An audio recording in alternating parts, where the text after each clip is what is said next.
नमस्कार, मैं स्वतंत्र कुमार और आप सभी का स्वागत करता हूं आपके अपने चैनल शॉर्ट हैंड टीम पर।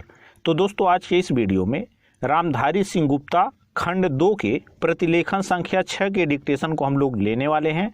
इसे हम दो अलग अलग स्पीड में लेंगे, पहली बार में 90 की स्पीड में, तो दूसरी और आखिरी बार में इसी डिक्टेशन को हम लोग 100 की स्पीड में लेने वाले हैं।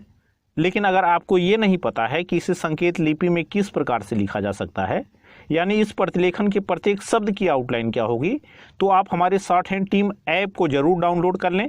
ऐप का लिंक इसी वीडियो के ठीक नीचे डिस्क्रिप्शन बॉक्स में भी आपको मिल जाएगा। तो 90 की स्पीड में आपका डिक्टेशन स्टार्ट होगा 5 सेकेंड के बाद। तब तक के लिए आप रेडी रहें।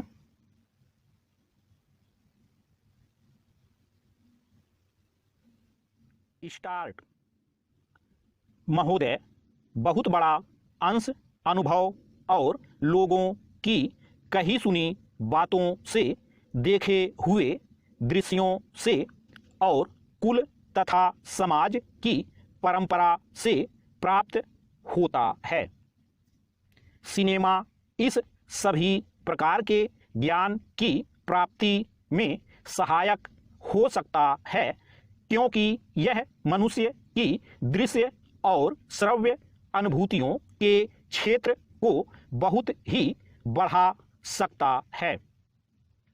यह एक साधारण सी बात है जिसे सभी जानते हैं कि केवल सुनी सुनाई बात की अपेक्षा हम पर देखे हुए दृश्य का प्रभाव अधिक पड़ता है, और हम यदि सिनेमा द्वारा किसी चीज को देख लेते हैं तो उसका उतना फल तो नहीं होता जितना स्वयं आँखों द्वारा देखने से मिलता है। उससे तो कहीं अधिक अमिट छाप किसी के सामने किसी दृश्य के वर्णन करने से पड़ती है। मन बहलाव के भी साधन कितने ही प्रकार के होते हैं। कुछ तो ऐसे हैं जो मन बहलाव के साथ साथ शिक्षाप्रद भी होते हैं और इसके विपरीत बुरे संस्कारों का साधन बन जाते हैं। मैं स्वयं यह दावा नहीं कर सकता कि मैंने बहुत सी फिल्में देखी हैं। सच पूछिए तो मुझे बहुत कम फिल्में देखने का अवसर मिला है, पर मेरे पास जो खबरें पहुंचती हैं, बहुतेरे विश्वसनीय भाइयों और बहनों द्वारा जो शिकायतें पहुंचाई जाती हैं, उनसे मालूम होता है कि बहुतेरी फिल्में दूसरी कोटि की हैं, जो शिक्षा अथवा मन बहलाव का साधन न बनकर बुरी वासनाओं को जागृत करती हैं, विशेषकर युवकों के चरित्र पर बुरा प्रभाव डालती हैं। हो सकता है कि इस प्रकार की फिल्में अधिक लोकप्रिय होती हों, उनके द्वारा अधिक पैसे कमाए जा सकते हों।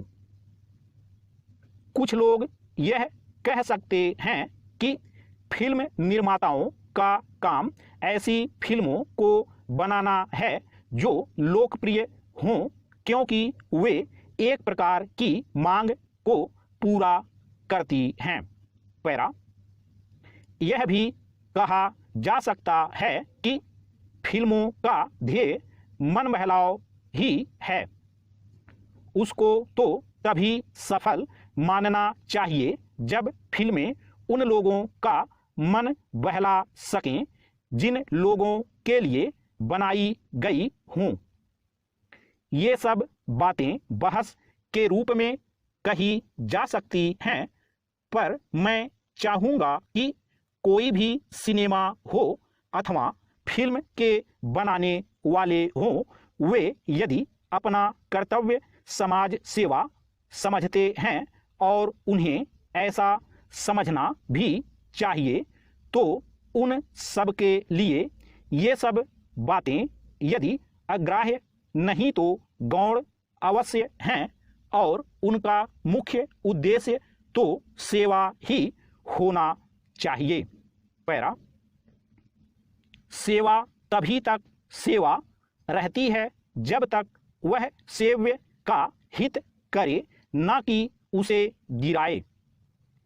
इसलिए मैं चाहूँगा कि फिल्म बनाने वाले इस पर विचार करें कि उनका उद्देश्य क्या है। उद्देश्य सेवा ही होना चाहिए और सेवा के साथ साथ यदि धनोपार्जन भी हो जाए तो निर्दोष है। यदि धनोपार्जन ही उद्देश्य हो और सेवा न हो तो वह अग्राह्य होना चाहिए। यदि मनुष्य अपने स्वार्थवश कुछ ऐसा काम करता है जो उसके व्यक्तिगत लाभ के लिए तो ठीक हो, पर जिससे समाज को हानि पहुंचती हो तो उसे रोकना पड़ता है। स्टॉप। दोस्तों, इसी डिक्टेशन को दूसरी बार में हम लोग 100 की स्पीड में लेंगे और आपका समय स्टार्ट होगा 5 सेकंड के बाद। तब तक के लिए आप रेडी रहें।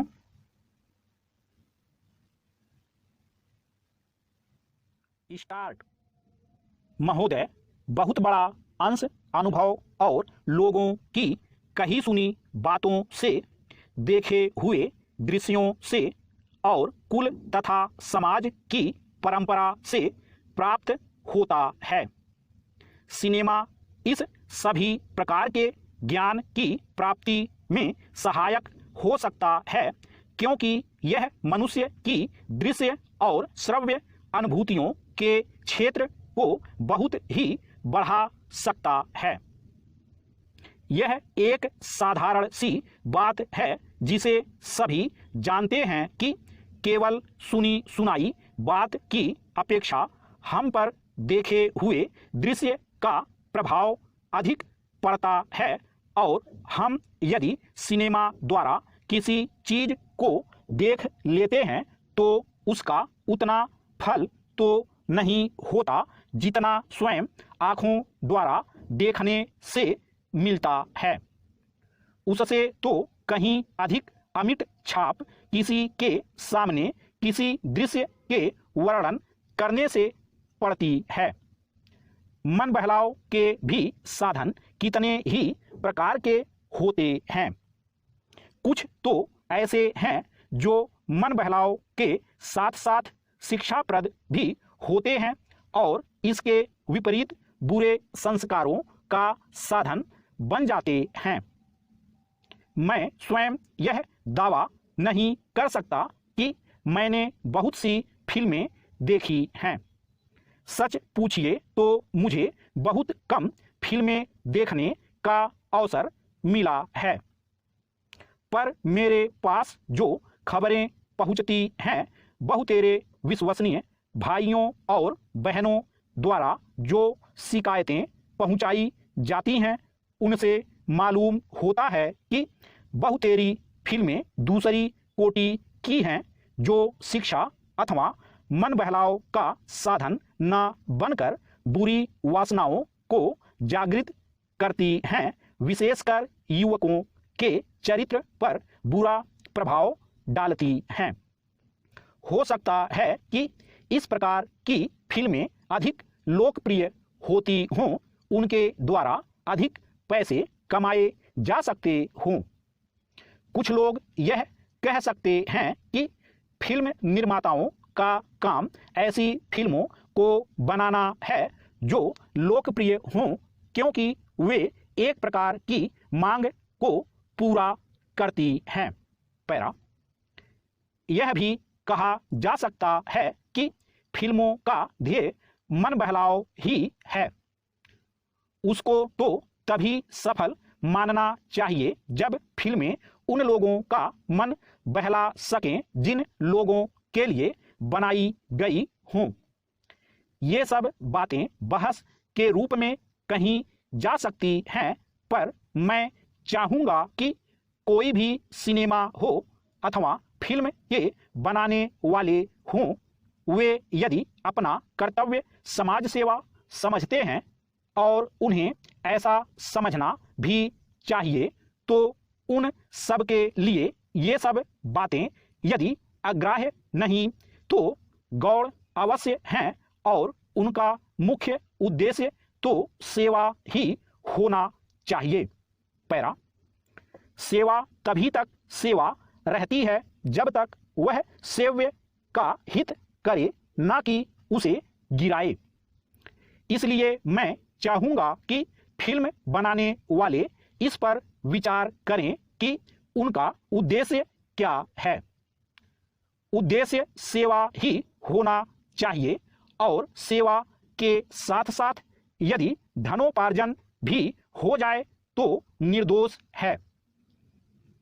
यदि धनोपार्जन ही उद्देश्य हो और सेवा ना हो तो वह अग्राह्य होना चाहिए। यदि मनुष्य अपने स्वार्थवश कुछ ऐसा काम करता है जो उसके व्यक्तिगत लाभ के लिए तो ठीक हो, पर जिससे समाज को हानि पहुंचती हो तो उसे रोकना पड़ता है। स्टॉप।